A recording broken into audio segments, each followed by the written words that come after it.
Silas and I got to know each other a little bit, I introduced 2 basic skills, and I used those basic skills to begin shaping one of the first big challenges that you're having with Mr. Silas here, which is our loose leash etiquette, or our loose leash walking that we want to focus on here. So the 2 basic skills that we introduced today is first a marker. If you're using a clicker for him, this verbal marker serves the same purpose. It basically just acts as a little capture sound that helps the dog understand that the behavior they just performed was the correct behavior, and they can anticipate a reward for that behavior. So if you are using a specific word as a marker already, please let me know, because he's going to hear that word more often than this word, and so I want to make sure we're consistent across the board with with any of our skills here. So the marker I used today was yep, Y-E-P, yep, and I used that word, that marker yep, to capture some still attention from him, even if that attention wasn't necessarily on me, because what Mr. Dobie Boy here tends to do if he's concerned or uncertain or curious about something is he will pace and move around and get himself into trouble and investigate, and also kind of vocalize whine a little bit. So I used our marker to capture still attention, at first. And once I got still attention, then I started capturing what's called a hand target, which he seemed to pick up pretty readily. So if you're using something like this at home, good job. This is basically the building block for all other behaviors, simple and complex later on.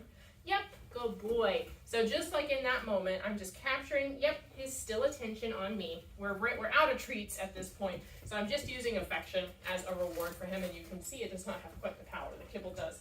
But after we got some still, quiet attention, I would use our hand target to introduce some movement. Very good. I know, it gets frustrating when you do the same thing over and over again, huh? Very nice. And then that marker captured the moment I felt his nose touch my hand. Now it has to come in that moment, precisely, because smart dogs are smart. This kid is very smart. Good job. Very nice. And so if your marker is off, say if you mark as he walks towards your hand, or if you mark after he stops touching your hand, then he's going to figure out that there are loopholes around that little particular behavior, and you might start seeing him do what I call drive-bys, where you hold your hand out, he comes all the way to it, and then just like that, just doesn't quite make the mark and thinks that he's gotten away with whatever the behavior was, which we want it to be. Good job. That nose right up against the hand. Yes, sure. Good job. So once we had this behavior pretty reliable, all it took to start building this heel position at my left side, which is our end goal, that's our ideal behavior, is for him to stick to your left side or your right side. If you would rather he walk on your right more often, we can very easily shift that. But in either case, all you need to do is show him a hand target at your hip. Silas, and start moving. And then as he, successfully targets that hand, and you're walking together, you're going to move and reinforce in this position. Good boy. Very nice. And listen to just how often I'm using my marker. Very good. I know I'm tricking you. I only have some crumbs left. Anytime he is moving with me and maintaining focus, I'm using that marker. Very good. And that's what it's going to take at first. You need to give him constant feedback when you're in motion together to build this history of performing a loose leash behavior at your left side. Good job. Also keep in mind that we are in basically a vacuum, environmentally speaking, right now. We are in an enclosed room. There are no other distractions present, no other people, no other noises, no other dogs. So he only has the choice to focus on me. Yes, there are some toys that he could choose to engage in, but right now I am the most valuable thing, item, activity in the room. So he's going to continue to choose to work with me over and over and over again. As you start getting more comfortable and confident with this exercise, put push him to perform in other locations. That's what we call generalization. You're generalizing the behavior across multiple environments.